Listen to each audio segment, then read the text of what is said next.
The Young and the Restless spoilers Tuesday full episodes August 5, 2025 The facade of peace in Genoa City was always paper-thin, delicate, ornamental, easily torn by the weight of truths buried too long. In the aftermath of the chaos in France, most believed the worst was over, but for Lily Winters, the storm was just beginning. When Chelsea Lawson requested a private conversation, Lily hadn't expected much beyond sympathy or shared reflections about Damien's death. But as soon as Chelsea spoke, the illusion shattered. With a furrowed brow and quiet urgency, Chelsea revealed she had seen Kane in Genoa City, had talked to him, face to face, while the rest of them were still trapped in the labyrinthine corridors of that French castle, searching for meaning, justice, and closure. Lily froze, her heart pounding. So there was a way out, she whispered, the realization hitting like a slap. All that time, while she had mourned Damien and questioned her own sanity, Kane had not only slipped away, but had chosen to hide it. He had walked among them like a man exiled, when in fact he had been manipulating both his presence and his absence. As Chelsea left, her words echoed in Lily's mind, and with trembling hands, Lily picked up her phone and called her children. She didn't want to alarm them, but she needed them to contact their father. She needed to know where Kane was, what he was doing, and most importantly, why he had lied. Because this wasn't just a betrayal of trust. It was a revelation that called everything into question. What else had Kane hidden? Who had helped him? And what was his endgame? At the same time, Billy Abbott was following a very different trail, one that led not to grief but to ambition. In the quiet corners of the Jabot offices, he had stumbled across something unexpected. A set of inquiries, business movements, and murmurs pointing to one name, Kane Ashby. Somehow, some way, Kane had begun sniffing around Jabot. It wasn't clear whether he was seeking employment, attempting a buy-in, or exploring sabotage, but one thing was certain, he was inserting himself into spaces he had no right to. For Billy, this wasn't just professional. It was personal. Kane's sudden interest in Jabot was more than coincidence, it was strategy. And that made him dangerous. Meanwhile, Victor Newman was spinning his own web. Having returned from France with more questions than answers, he was not content to let matters fade into memory. His grip on Newman Enterprises tightened, and his expectations sharpened. Adam Newman, who had long hovered between rebellion and compliance, now found himself at the edge of Victor's patience. With every evasive answer, every unexplained delay, Victor's fury simmered closer to the surface. And now, new clues had surfaced. Clues Adam had failed to report. Victor summoned him, not for a conversation, but for an ultimatum.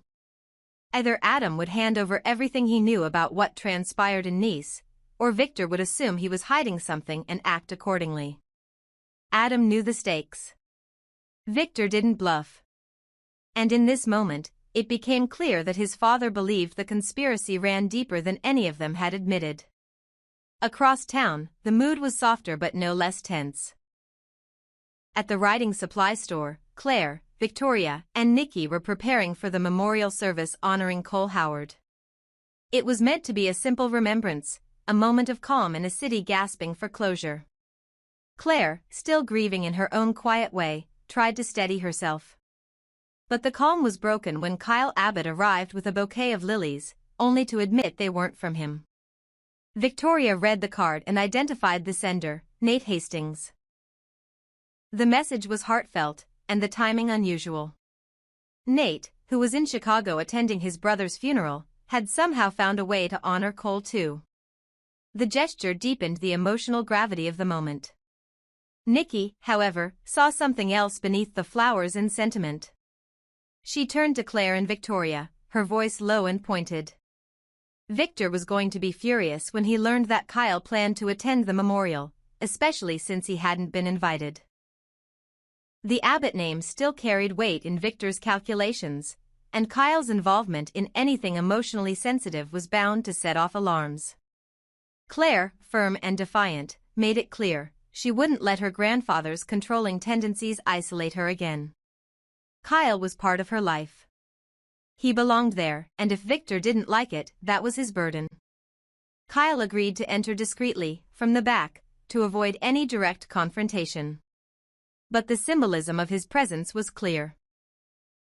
The Newman family could no longer dictate the terms of who Claire trusted. And as the group prepared for the service, that quiet rebellion gave Claire a sense of clarity she hadn't felt in weeks. But while these small, symbolic battles played out under public scrutiny, the real war was being waged in secrecy. Kane, Phyllis, and Billy were quietly consolidating power, each driven by motives both shared and conflicting.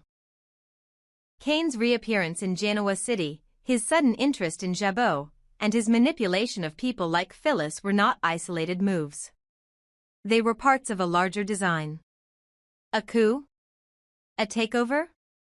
A personal vendetta cloaked in business? No one knew. And that was the most dangerous part.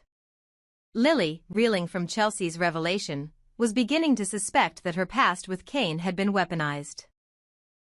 That every tender glance, every word of regret he had whispered in France, had been part of an elaborate performance. Her heart ached not just with betrayal but with shame, because she had almost believed him. Victor, burning with suspicion, began connecting the dots in a way only he could. The inconsistencies. The players. The timing. And now, with Adam on the ropes and Kyle orbiting closer to Claire, Victor knew he had to strike. Not later. Now. Because Kane was getting bold. Too bold. And when men like Kane started appearing at Jabot's doorstep, it wasn't a negotiation. It was a warning. In the days to come, alliances would fracture further. Claire would learn truths about her family that would threaten to undo her hard-won identity. Billy would be forced to choose between vengeance and integrity. Adam would be tested, cornered by Victor's wrath and his own secrets. And Lily, perhaps most tragically, would face the one thing she had worked so hard to avoid. The realization that she might be forced to confront Kane not as a man she once loved, but as an enemy she could no longer afford to forgive. The flowers, the memorial, the whispered confessions and sharp ultimatums, all of it pointed to a single truth. Genoa City was no longer a place of subtle manipulation. It was a battlefield. And the war had already begun. The air at the Newman Ranch crackled with more than just the desert dryness. There was electricity beneath the surface, a storm of words and expectations brewing behind every glance and hushed conversation. Victor had gathered his family not for unity, but for control. And as he stood by the fireplace, his eyes hard and calculating, it became clear that no one was truly safe from his scrutiny, not even the sons who had fought so hard to earn his respect. Adam arrived first, stepping into the main room with a purposeful gait. He knew Victor had summoned him, but he also knew the old man wouldn't waste breath on greetings. Victor immediately launched into the real reason for calling his son in. He wanted to know why the articles slamming Billy Boy Abbott hadn't gone out. The hit pieces were ready, sharpened, and brutal. Victor had written the script, and all Adam had to do was push the button. But Adam, unshaken, stood his ground. He reminded Victor that while he had been drafting media attacks, Adam had been climbing cliffs in the south of France to warn the family of a man they hadn't even realized was in their midst. Dumas. Kane. It had all come full circle, and Adam had been the one trying to keep the family safe. But Victor wasn't impressed.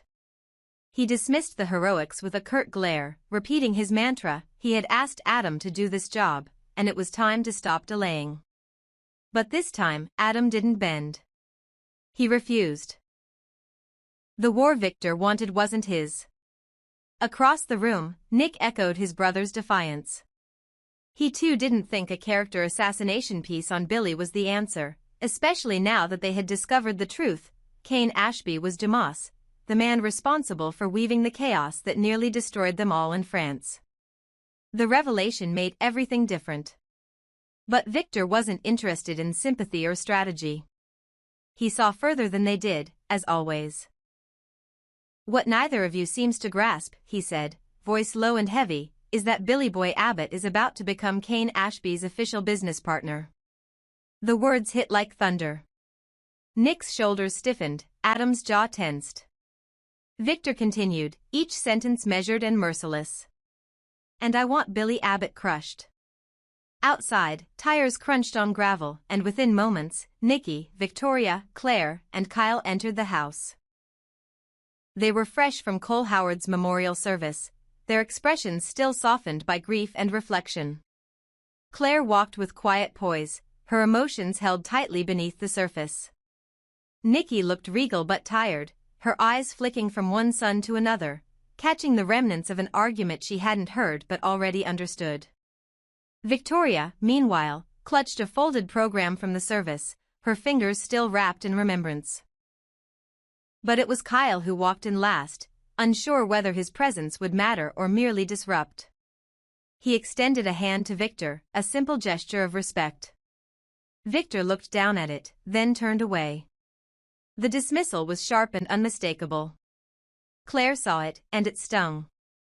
But she composed herself, stepping closer to her grandfather. Victor's tone shifted for her, softer but still firm. He said he understood that the day had been difficult, that Cole deserved honor, and that the family stood with her. Claire nodded, appreciating the sentiment even if she felt the chill beneath it. And the fact that Kyle is here means a lot, she said gently, hoping to bridge the distance that Victor refused to close.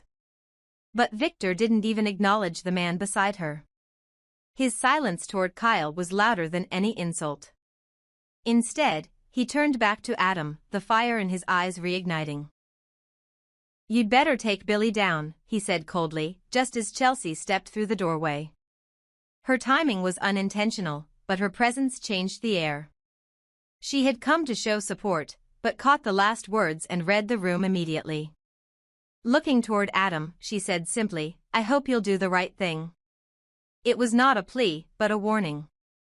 Adam didn't respond. There was nothing left to say.